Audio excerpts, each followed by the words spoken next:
Okay, I thought I was going to end my video, and as I'm walking by, getting ready to go out to my car, I thought, should I bring this up? I guess I will. Now, generally speaking, usually you don't have all these top and bottom plates laying out like this for 2 weeks, let's say. Okay, this wood is Douglas fir. It's wet wood when it comes out here. It's not been dried, it's not been cured yet, but you're gonna start setting things out like this. Generally, the framers usually do this for 2 or 3 days, and then they're back starting to frame. Well, if you're not, the things that you've got to worry about is different things. Like see, this isn't laid flat anymore. And if I look at this straight, you see how crooked that 2x4 is now? It's crooked because it's been laying here like this.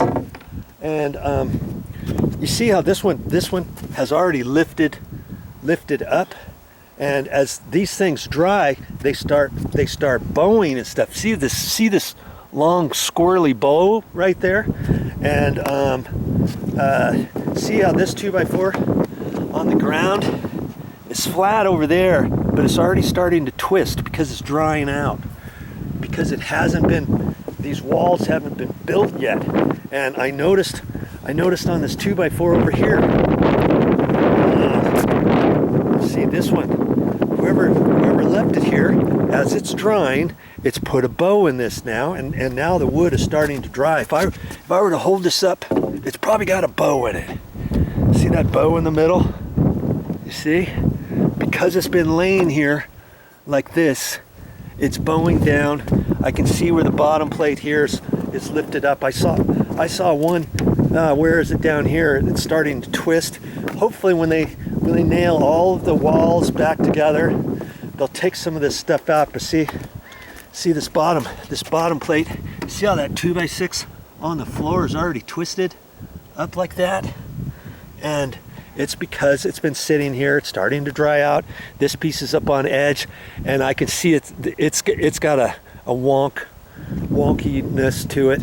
I think they'll be able to fix all that stuff once they start building these walls. But the longer it takes for them to come out here, the more likely this stuff is going to dry. Once it dries, it's hard to get twists out and stuff like that.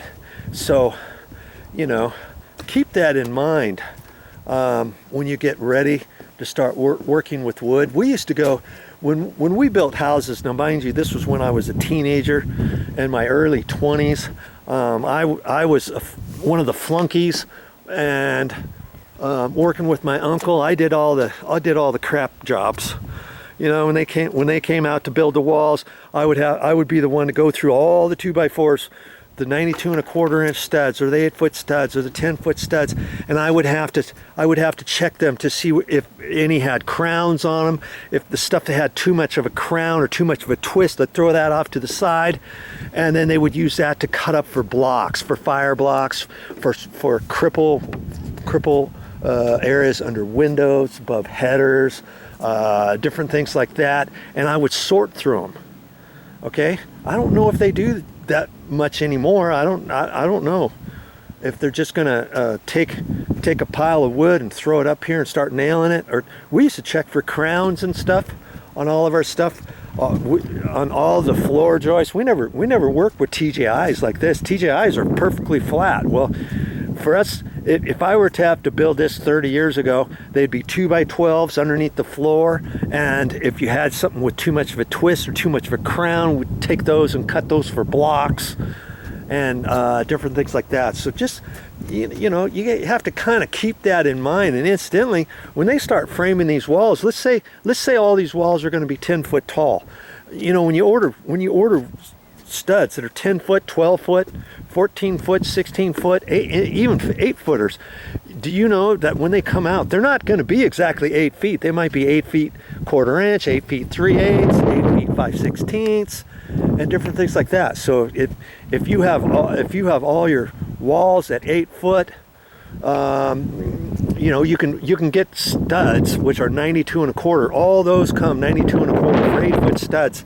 for 8-foot walls, because you got the bottom plate, you got 2 top plates, and you got 92 1/4 and 1/2-inch sheetrock on the ceiling, and somehow or other you come up with 8 feet after carpet or after your flooring, something like that.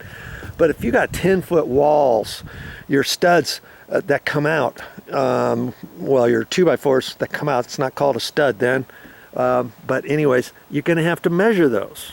And then each one is going to have to be measured and cut down to 10 foot, cut down to all 12 footers. Hey, these 3 walls over here, all 12-foot studs. Come on, Joe.